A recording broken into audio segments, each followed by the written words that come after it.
Hi, good morning.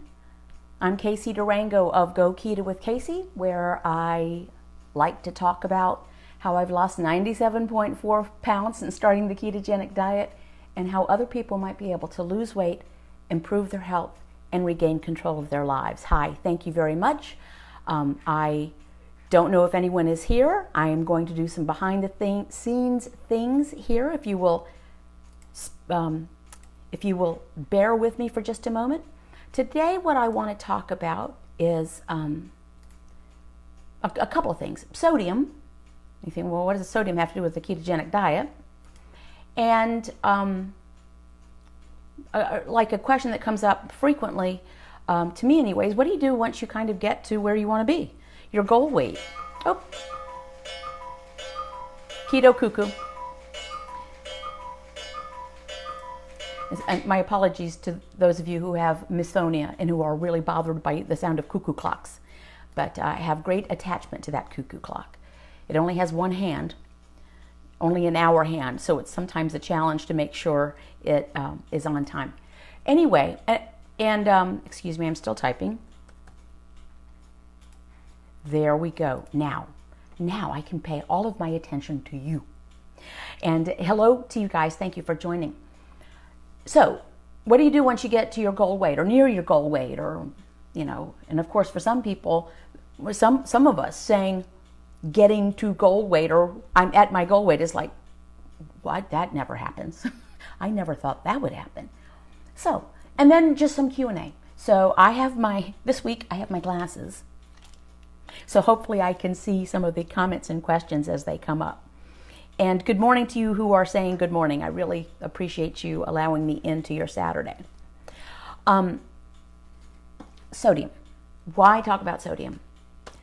Now, keep in mind, contrary to the kindly Dr. Wickham Simons, who on an Adapt Your Live video referred to me as Dr. Casey Durango, he simply misspoke. He and I have never met. He doesn't know me. And that's been kind of a running joke in our house now that, my kids think much better of me now that I've been mistakenly referred to as a doctor. I am not a doctor of any sort. I have a degree in piano performance. That's my only credential. I am a highly motivated, well-educated layperson who happens to have found success following the basics of the ketogenic diet, and that's all I did. I am not special. It just will generally work if you follow it. So anyway, and to take 2 seconds for those of you who don't know, a ketogenic diet is one where you reduce your carbohydrate intake to a level where your liver does not produce glucose or sugar for fuel, and once the sugar tap is turned off, your body will burn ketones or fat for fuel. That level can vary person to person, but pretty much across the board, if you keep your carbohydrate intake to 20 grams or fewer a day, total, not net, that'll pretty much work for everyone. So, moving on. So where does sodium come into this? Because the tenets of the ketogenic diet are keep your grams 20 grams or fewer, your carbs 20 grams or fewer a day, eat fatty sources of protein, which is meat, poultry, seafood, whatever your pleasure is, eat the fat that comes with it. Don't eat if you're not hungry. And stop when you're satiated. So, no one mentions sodium. Here is what can happen. A well-formulated ketogenic diet, which is nutrient-dense and full of energy, can help you be full of energy, will also tend to flush your kidneys. Your kidneys will tend to process a lot of water. So you'll have water going. As water goes out of your body, so goes, or can go, sodium. And as sodium goes, so go other minerals. They are called electrolytes, these minerals, for a reason. They have electrical charges and they are attracted to each other. So sodium goes down the way and takes right along with it potassium and magnesium and calcium and all that stuff. And when we are deficient, particularly in magnesium, which, by the way, you don't have to be on a ketogenic diet to be deficient in magnesium. You can feel kind of lethargic, maybe a little shaky, a little tingly, have a headache, which some people refer to as the keto flu. Way long ago, it used to be called the Atkins flu for the same reason. So people think, oh, I need to eat some carbs so I don't feel, I feel gross. My body is missing the carbs. No, your body is probably needing some magnesium and potassium, probably magnesium. Potassium deficiencies are less common in my understanding. But you don't have to necessarily pound back magnesium. Really, the simplest solution is to up your sodium. Like I said, as goes sodium, so goes magnesium and potassium. And just the sodium dropping can make you feel kind of weird because your blood volume drops. The water, takes some of your blood volume. You're not losing blood, but the blood volume. Now, there are excellent resources of learned folk that you can find about this. I would recommend Doctors Stephen Phinney and Jeff Volek, their book, The Art and Science of Low Carbohydrate Living. If I was to recommend one book and one book solely to understand how and why this process works, that would be the book. I still refer to it. Anywho, and so the easiest thing is to up your sodium. If you do not have sodium sensitive hypertension, if you have high blood pressure and you need to watch your sodium, don't do things willy-nilly. Frankly, if you're on medications of any sort and under a doctor's care, don't do things willy-nilly. Don't let a talking head on the interwebs tell you what to do. Ultimately, we need to be in charge of our own health care. So keep that in mind. We have reached the age of majority. We can make decisions for ourselves. So how do you get more sodium? Dr. Phinney recommends, if you are not a sodium sensitive, hypertensive person, 5 grams of sodium a day. Well, heck, what does that look like? As I often say, I know what a pound of butter looks like because that's how it comes. There's a pound of butter, it looks this big. 5 grams of sodium is a little bit harder to determine. In my opinion, I don't get bogged down with all the different types of salt, the different colors of salt. They may have other minerals in them as well, which is fine, won't hurt. But, you don't have to spend big bucks on specialty salts. We use Diamond brand kosher salt because keep in mind, we're eating a nutritious diet. A well-formulated ketogenic diet gets you a lot of what you need to start with. Anyway, so I measured out because I needed it at one point. I've been rocking and rolling on the ketogenic diet, and I realized at some point I wasn't feeling well. I'd been about 3 years, and it was like one morning I woke up and didn't feel well. So consulted with someone and, was asked, are you getting 5 grams of sodium a day? I don't know. So I got out my box of Diamond brand kosher salt and looked at it, and a quarter of a teaspoon is 280 milligrams. So I figured out 1 teaspoon is about 1.1 grams. I already get salt or sodium in my food, but I don't eat that much food anymore, so that's an issue. And I don't heavily salt my food, but I salt it to taste. So I'm probably getting a couple of grams of sodium in my food. So I'll just add a teaspoon or 2 of salt, kosher salt, to homemade bone broth and do that a couple of times a day. You can take a bouillon cube and just look and see how much sodium comes with it. So if you have no symptoms, don't worry about it. Listen to your body, just listen to your body. If you don't have symptoms, and what would the symptoms be? It can be kind of the lethargy, kind of feeling a little lightheaded or headachy, or leg cramps, same thing. Nighttime leg cramps, very common. And keep in mind that things can change for you over the course of following any protocol, and over the course of getting older, and over the course of losing weight, and having hormonal changes and all sorts of things going on. So I used to get very bad leg cramps. I supplemented with slow release magnesium. I bought the one from Amazon. It's a 5-pack, 5 containers of Mag 64. Take 3 of those a day, all at the same time. Just took them with my coffee in the morning. But then at some point I found that I was traveling. I hadn't brought it with me, and I was okay. So I've actually stopped taking it. My body has figured out what it needs to do. I do try to remember to keep my sodium up. Okay, so if you are having the keto flu, it is almost certainly not because your body is rebelling because of the lack of carbs. Now, cravings might be. That's a whole other topic.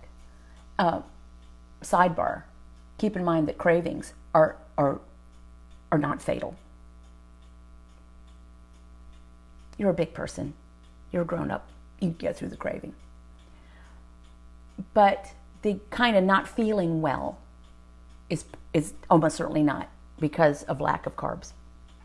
Now, if you eat carbs and you start to feel well, it's probably because you went back to burning glucose for fuel, insulin spiked, you started retaining water. So just use the sodium, Now, on to the second topic. Keeping in mind, I am not a medical professional.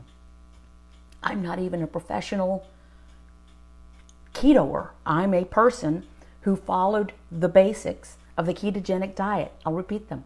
Keep your carbs 20 grams or fewer a day, total, not net. Eat fatty sources of protein, which means eat the fat that comes with the meat. Eat the bacon with the fat. Eat the pork with the fat. Eat the ribeye with the fat. Give me a ribeye over a filet mignon any day. Or if you're going to give me filet mignon, which is delicious, you're going to wrap it in a couple of slices of bacon because filet is very lean. Chicken with the skin, turkey with the skin, duck with the skin, eggs with the yolks. This is the opposite diet. It's the opposite of everything we've been told. Full fat sour cream, full fat cream cheese, full fat mayonnaise. I take heavy cream in my coffee. But not unlimited, okay? Keep in mind that those added things, that dairy, the full fat sour cream, mayonnaise, heavy cream, not unlimited. You can see the list I followed at my blog. I didn't invent it. It's just the list I followed. You're happy to, it's 2 pages long. It's under resources. It's free. But you can find it anywhere. So, what do you do when you get to maintenance? Meaning, what do you get when you get to where you wanted to be? In my case, getting to where I never thought I would be. Ever. I'd given up on weight loss. Many of you know my story. I had given up on weight loss. I'd been really fat for 30 years. And I just didn't want to take insulin for type 2 diabetes. So, found this, started doing it immediately. To the question, how do I start? Next time you eat, leave off the carbs. That's all there is to it. How do you start? Next time you eat, leave off the carbs. But I digress. So, I'm at a weight I'd like to lose a little bit more, mostly because I'd like to say I lost 100 pounds since starting keto. I'm actually 115.5 pounds off of my heaviest that I know of. But since January 8th, 2014, when I started keeping my carbs 20 grams or fewer a day, and many days I'm essentially almost no carbs, 97.4 pounds. But I'm okay. I'm a size 6 and sometimes a 4 in my trousers. I'm a size petite small if it's not numbered. I'm very healthy. My A1C is 4.7, my triglycerides 64, my HDL 98. I'm going to live forever. So what do I do now?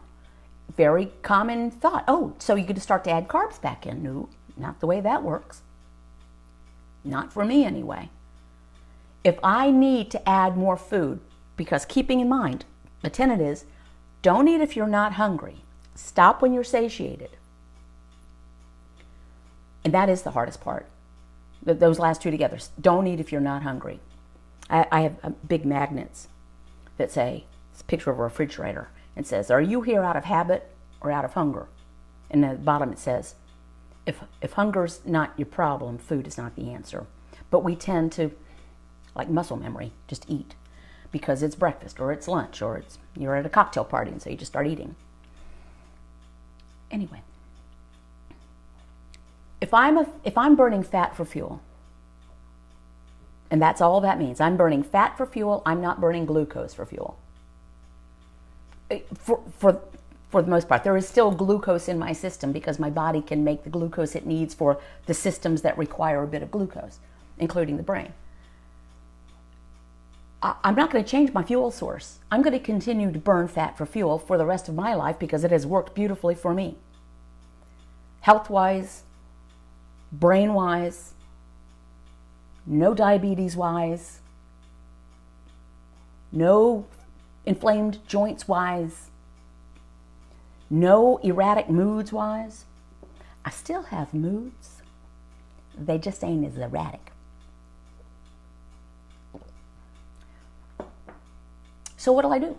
If I do not want to burn body fat for fuel, which I'm not there yet. I've got plenty of energy on my body still. Plenty. But say I had started really pumping iron, and I reduced my body fat, built up a lot of lean mass, and I simply didn't want to burn more body fat for fuel. What would I do? At that point, I would increase my dietary fat. I don't want to overeat dietary fat because if I'm consuming by mouth the fat my body needs for fuel, and remember, we're thinking of our food now as fuel. If I'm consuming it by my mouth, it won't burn it off my tuchus, or my chins, or my tummy.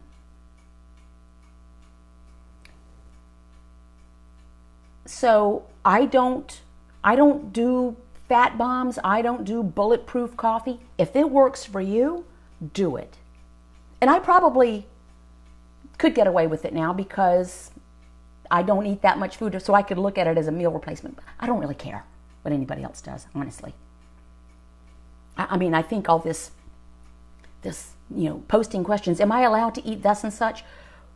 Do I have to put thus and such in my coffee? Come on, you're a grown-up. Listen to your body. Figure out what works for you, but mostly realize what has not worked for you. And then stop doing it. So, but if I'm 8% body fat, which would be pretty low for a female, I might do the bulletproof coffee. Or just butter. I don't think I can stand the idea of MCT oil. Blech. But that's just me. So no, you don't add back in carbs. At least I'm not going to. And I've been weight stable for a long time. I can share with you that my lovely mate has been at his ideal weight from within about 18 minutes of having started this diet. He never really had a weight problem. And he hasn't added back in carbs.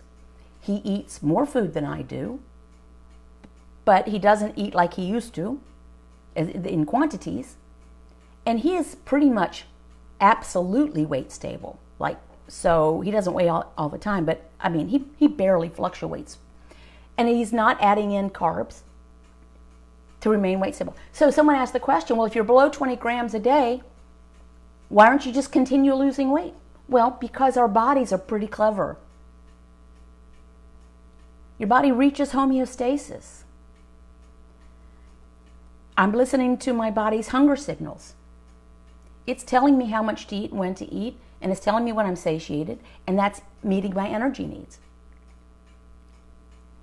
So I'm not necessarily at a caloric deficit, nor do I particularly want to be. Because, I'm pretty happy. And that's another thing you don't expect to hear. I'm pretty happy with where I am. What? It's like we almost don't give ourselves permission to be happy with who we are, and where we are. And I struggle with that. I think a lot of people do. Not just women. I think people struggle with owning success or happiness. And let's face it, happiness is a kind of success. I've decided to take yes for an answer from myself. Yes, I'm happy where I am. Vanity, 2.6 more pounds. I wouldn't turn it down. I'm not losing sleep over it. So, sodium, 5 grams a day if you are having symptoms. If you're not having symptoms, no problem. Don't worry about it. Don't overthink it. You don't have to go buying special electrolyte juices. Do if you want to. People love to buy things. Try the sodium. It's cheap. Dr. Stephen Finney travels with a baggie of bouillon cubes, and he's the guy. He's the guy. And he's been following a well-formulated ketogenic diet, I think, since like 1980, when he came upon, he did research for it. So, and if you are at maintenance, do what you want to do, but I have not added back in carbs, not even in the form of vegetables. I just don't eat if I'm not hungry. And I listen to my body. Now, I do want to give you a quick update on upcoming events. If you are in the Roxborough, Raleigh-Durham area in North Carolina, I always want to say April. September 22nd, that's a Saturday. Adapt Your Life. There is an all-day event, including lunch. It is a ticketed event. I think it's $40. Go to Adapt Your Life and look for it and do the event. There will be 5 keynote speakers. I am beyond honored to be part of that. Dr. Eric Westman, Dr. Wickham Simons, Dr. Christy Honeycutt Sullivan, Amy Berger, and I will be speaking. And I'm really excited about it. So I think all the talks will be about 45 minutes, and then each speaker, I think, it'll be opened up for Q&A for a few minutes. They're expecting a big turnout. So that's Saturday, September 22nd. Go to Adapt Your Life to find out about it. September 28th, 29th, Portland, Oregon. Go Keto with Casey Roadshow. That's a ticketed event. We've got people coming from all over the place. And there's going to be a cocktail reception on Friday evening, and then Saturday event at the Lloyd Center in Portland, Oregon. Go to my blog to see about that. And then the next one that's kind of available for the public is a cruise in March. Again, you can see that at my blog. Go Keto with Casey, the cruise. We've got a lot of people signed up. There are people looking for cabin mates to help defray the cost of the cabin. So there's that. I want to give a quick shout out to patrons, patreon.com. I do about 20 or 25 videos a month for patrons who pledge at the base level. And then up from there, we have patron-only live streams, patron-only video group chats, and patron-only one-on-ones with me once a month, hour long. So you can check that out at patreon.com/GoKetoWithCasey. So thank you very much. Now I will look at questions. Not that I have all the answers, but I'll tell you if I don't know. So excuse me while I put on my overly large glasses. Anything happening in Kansas City? There are things happening all over. I do not have a full list of all events. Hello from humid Pennsylvania. Yeah, humid here. It's summertime in the South when you walk out and you feel like you're walking into a warm, wet washcloth. Lois writes, not everyone is healthy inside and can't adapt. Why don't you ever talk about things like that, like blood sugar levels being too high or thyroid problems? Just asking. I don't even understand the question, Lois.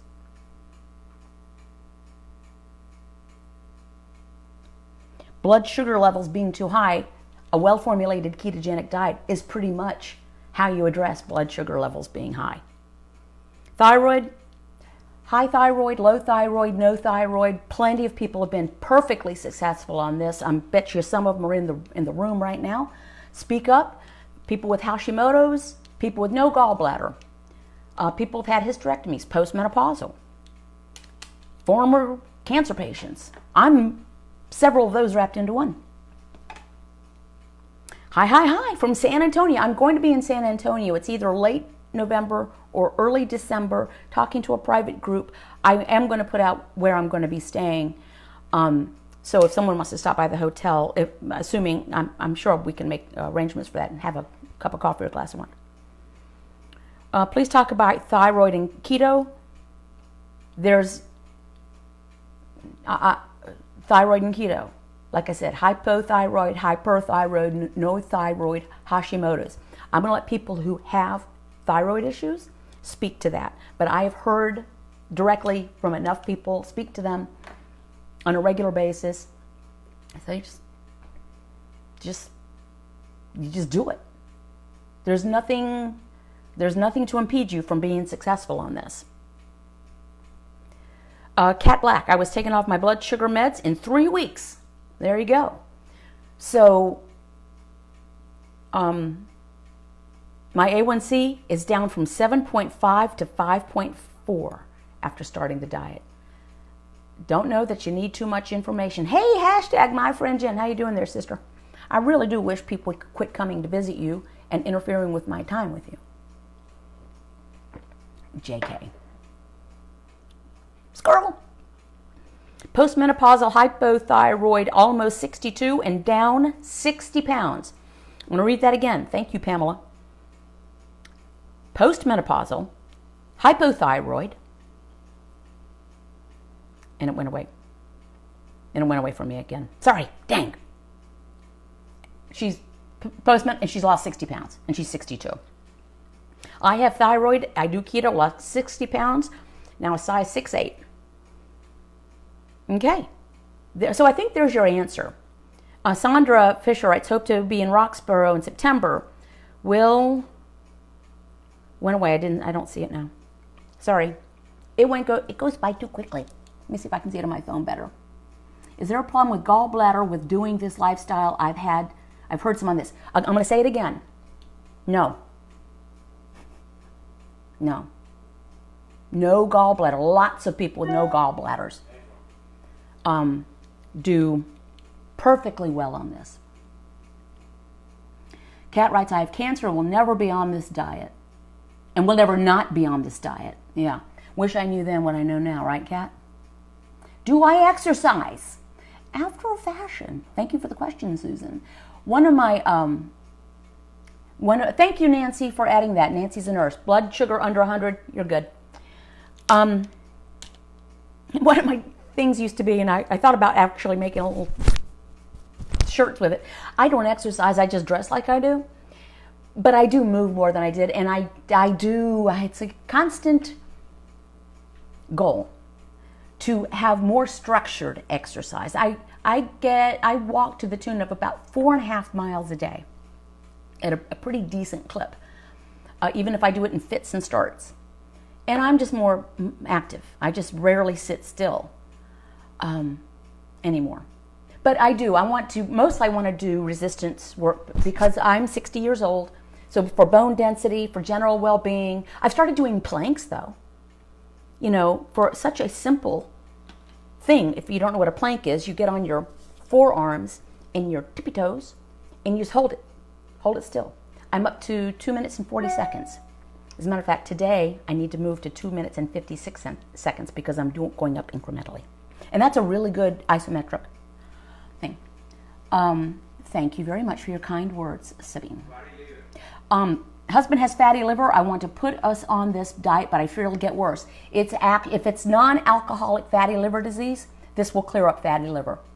You can take that to the bank. Now, I'm not a doctor, but this came up many times at Low Carb USA in San Diego this past time. It addresses fatty liver. It clears up fatty liver quickly if you follow it correctly. It's the carbs that cause fatty liver, not fat. Can people share what their glucose levels are that are losing weight, please? I checked mine this morning out of curiosity. Plus, I got a whole bunch of glucose strips left over from when I was using the Precision Extra. Mine this morning was 72, I think. I think that was, and that's pretty normal for me. Mine probably averages 72. Okay, someone writes, my fatty liver cleared right up. Thank you. Hey, Jen, nicest lady in Minnesota. Carol, no gallbladder issues. Weight Watchers caused my gallbladder problem. Thank you, Jen. Melanie, alcohol. I see you have a glass sometimes. Did you have wine throughout while losing. I have consumed wine and spirits, never stopped. Now, I actually prefer spirits, mostly because I can tend to drink more wine kind of mindlessly than I can. So I'll have my tipple recently has been a glass brimming with ice, a measured thing of vodka, diet tonic water, and then a splash of diet cranberry. Ooh, so refreshing with a squeeze of lime on a hot summer night. 85 at bedtime, 89 this morning, diabetic, no meds. Mine ranges between 74 and 86. Keep in mind, I was on deck to be diagnosed with type 2 diabetes, which would be, Nancy, correct me if I'm wrong, they might have changed the standards, but it's essentially 120, blood sugar level of 120 and above is considered, oops, you better do something. That's Jennifer Costa. Now, Jennifer Costa, my friend Jen, when we had a sleepover together at her beautiful home, she mixed one of the nicest cocktails I've ever had. I mean, it was delicious. Of course, a drink always tastes better if someone else has made it for you and hands it to you. That drink is, and it's just really refreshing. Jennifer Harris writes, I went from glucose in the 100s for 20 years to in the 80s. So, and I'm sorry, I'm just realizing that as I read it, I lean in to read these comments, I must look like a googly-eyed fool with these giant glasses. Sorry about that. Okay, Jennifer says that would be pre-diabetic. Okay. Hey, Lita. Patrons, a lot of patrons in here. Thank you guys so much. Big squeeze.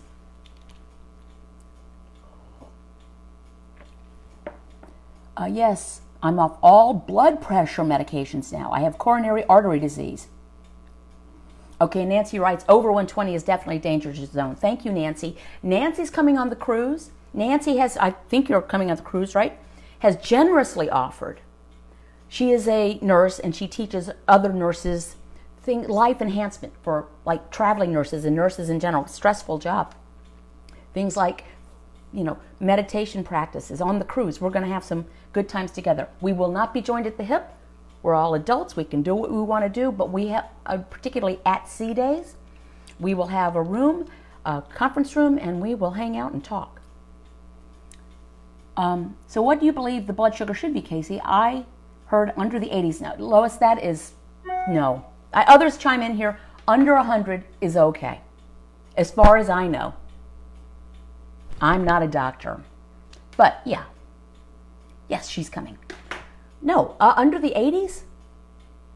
I mean, mine generally are under the 80s, but not always. Sometimes it'll be 97.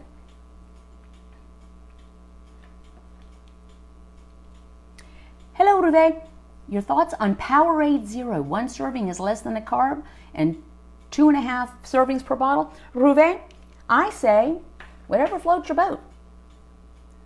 I don't have a particular thought on any particular brands other than those that try to tell you they will get you into ketosis.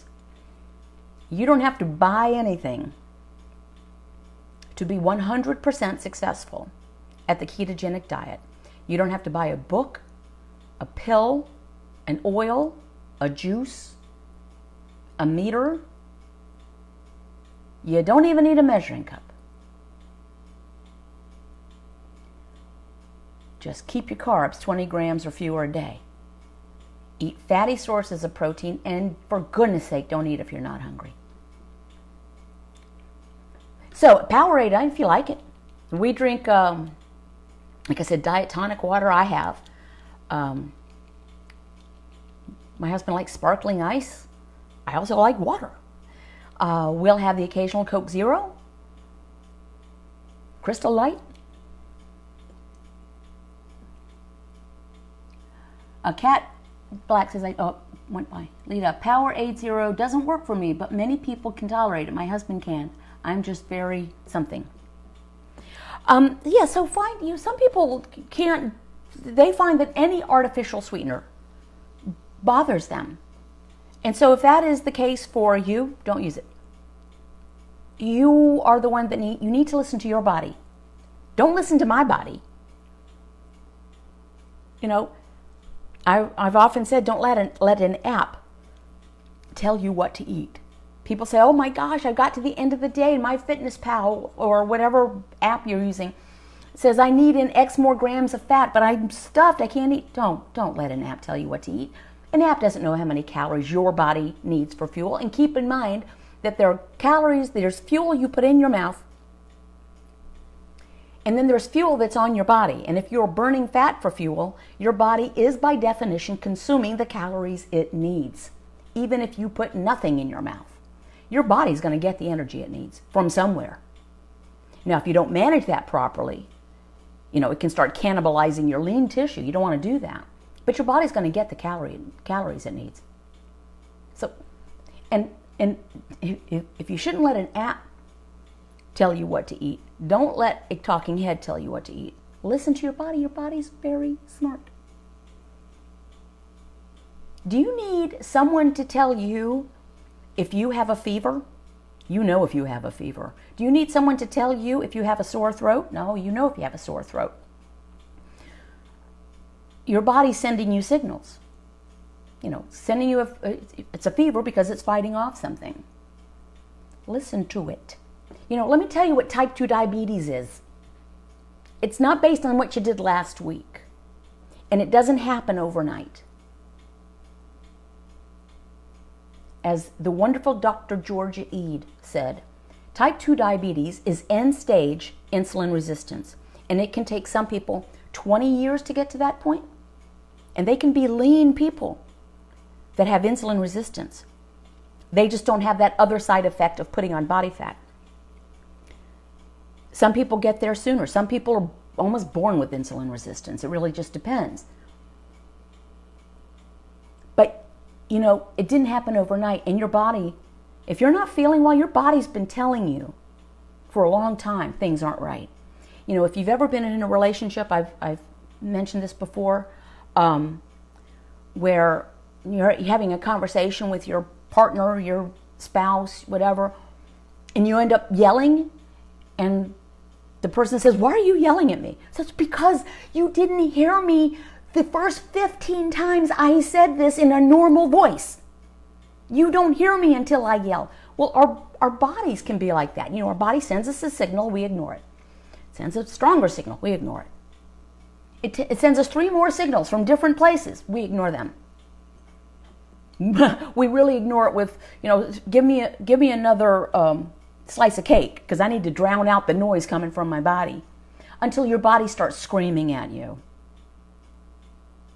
Now you're inflamed, you have acid reflux, your blood sugar's through the roof. If you don't watch it, you're going to lose a foot.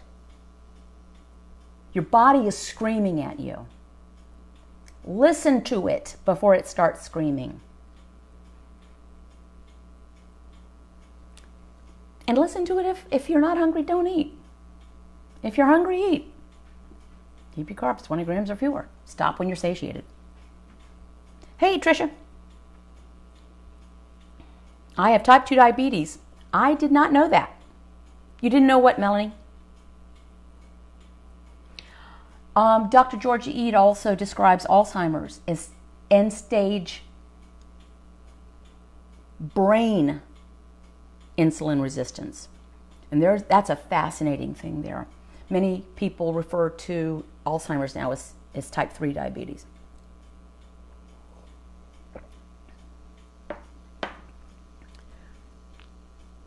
And, use an app if you like it. Again, do what works for you. The idea that we should all follow each other's rules, what other part of life do we do that?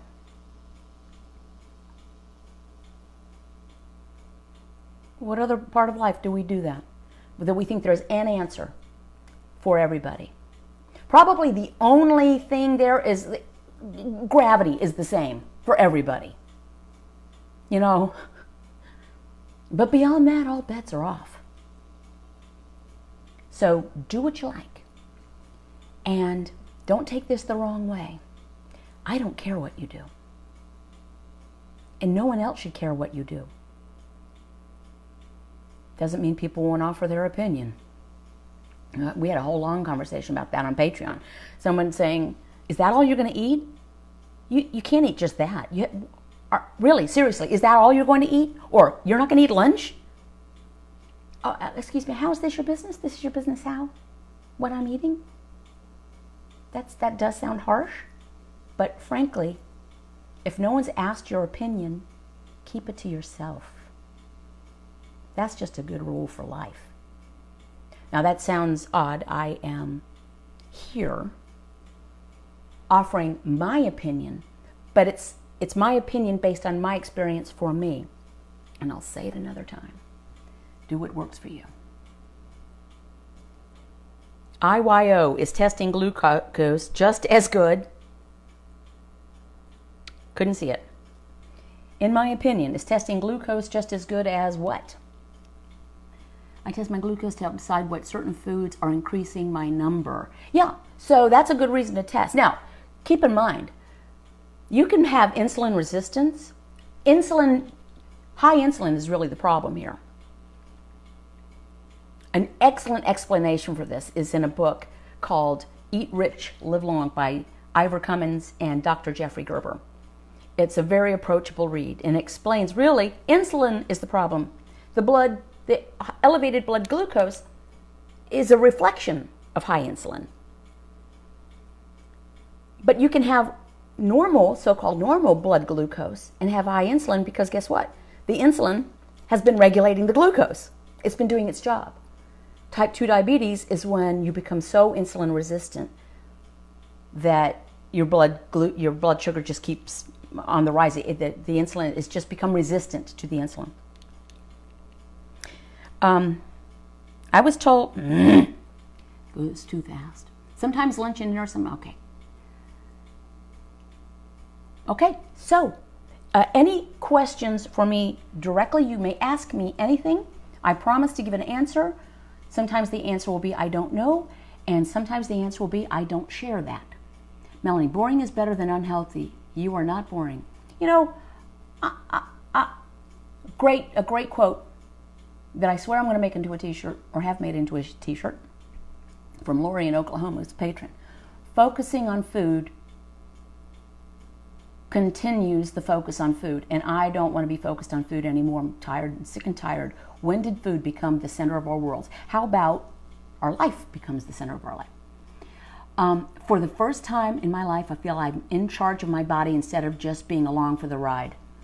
And my best-selling t-shirt was, food is no longer the boss of me. Oh, speaking of selling. Okay, to be clear, you know, I've got mugs and t-shirts and blank journals for sale. That is not the same as me selling so-called keto food products, supplements and kits and shakes and powders and cookies and pizzas and fake bread. Okay? I want to make that really clear. You don't need to go keto with Casey Mug to be successful at the ketogenic diet. They're just fun. And I aspire to break even on them by the time I ship them and pack them and spend my time. They're for fun. And they were at the request of some of people who listen to me. You don't need, this mug will make you, it has no more power to make you successful on the ketogenic diet than all of those fake food products. They won't make you successful either. And they may hinder you. Yeah, Leah, I sell it for fun. And some of them were specific requests. And I want to give a big shout out to Campus Marketing Specialists, campusmarketing.com, not a sponsor, friend of the show, who does all of my stuff, and something just popped in on my phone. I hope you guys can't see that. So, campusmarketing.com, excellent to work with. Oh, good, Pamela, you got your mug. Lita writes, well, you have calendars again this year. I love mine. Someone messaged me that Dr. Westman has one of my calendar from last year in his patient room. That tickled me. Yes, I imagine we'll have calendars again this year. Sora writes, what you don't eat is more important than what you do eat. But what you don't eat doesn't make anyone money. Correct. It's correct. And let me tell you, it's not the presence of fat in your diet that gets you into ketosis, which is the state of burning ketones. It's not the presence of fat in your mouth that gets you there. It's the absence of carbs. You want a calendar too? Okay. You get a calendar and you get a calendar. That'll be this fall. We'll be looking at that. All right, guys. Any more specific questions for me before I close off?